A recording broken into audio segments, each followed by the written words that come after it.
casting. Another day, another walk. Let's go! At ayun na nga, naabutan tayo ng ulan sa daan. Hindi kasi ako nakikinig ng balita. Pero okay lang naman. Super, naabutan tayo ng ulan dito sa daan. Malayo-layo pa yung pupuntahan natin. Sa BGC actually. Ang dumi na mukha ko dahil sa salamin. Pero ayun nga guys. Yan, syempre. Attend lang natin, diba?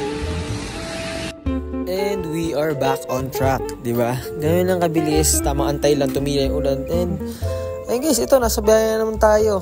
This is me on a daily basis. I mean, di naman daily basis kasi di naman araw-araw ganito. Pero every time na may casting, itong ginagawa ko, babiyahe. Diba? Ulan o maaraw man yan. Siyempre, punta lang tayo ng punta. Sayang naman kasi mga opportunity na dumarating sa buhay natin. And of course, hindi natin papalampasin yan. And so ayun guys, nakapag-park na tayo. Nandun na tayo sa tower. Let's go. Ayun guys, nakarating na tayo sa BGC and actually yung pupuntahan natin tower is yung bench towers. Doon gaganapin yung casting. And of course, ito medyo kabado tayo lagi tuwing may casting. Pero laging hoping na matatanggap, di ba? And ayan, syempre meron tayong naka-ready na panglinis na mukha kasi galing sa biyahe, ayaw naman nating magmukhang haggard sa picture. So yan, nakapaganda na tayo and punta na tayo dun sa mismong casting. Let's go! And we are here sa office ng bench kung saan gaganapin yung photoshoot. And ayan, kita nyo naman, medyo nahihiya kasi ako kaya di ako makapag-commentate eh. So ayun guys, tapos na agad. Bilis lang. Hassle. So hinihintay natin tropa na David. Kasi nagpapagluta pa kami. Ayun. Pero siyempre chill lang muna kasi mainit sa labas. Yan. Yun lang naman. Short introduction lang. Pero ito yung everyday tuloy. Hindi everyday. Kada may casting day, ganito yung nangyayari. I mean, depende sa casting kung katulad nito, photoshoot, or lakad. Basta ang meeting niya is every Wednesday.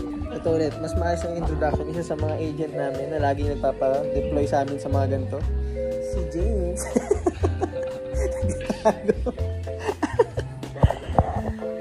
Ayun. Sige na guys, sisibat na kami.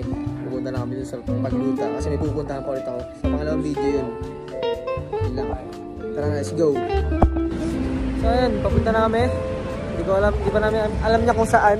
Pero may nakakas pa namin. Siyempre, BGC boys kami. Tara pre! Uy! Ayun. So ayun, sama muna kayo. At ayan na nga ulit, naglalakbay na naman ako. Kasama naman ang kaibigan ko na si David. At binabaybay namin yung BGC na pagkanda init-init. Although siya lang kasi may kabisado kaya syempre hindi kami makapunta agad sa mismong pupuntahan namin. And yan, malapit siya actually sa St. Luke's. Diba? O, pang. Ang angas mo kuya. So, dito na tayo sa video office. Pero yun, dito na tayo. Pasok na kami sa building. Hindi ko alam kung saan ito eh. Let's go. Ayan, ako na ang visitors pass sa vida. Going to the third floor. Pero, teka lang. Masyado na mahaba yung video. Dapat short vlog lang to. Kapatawrin nyo na sa part 2, okay? Bye!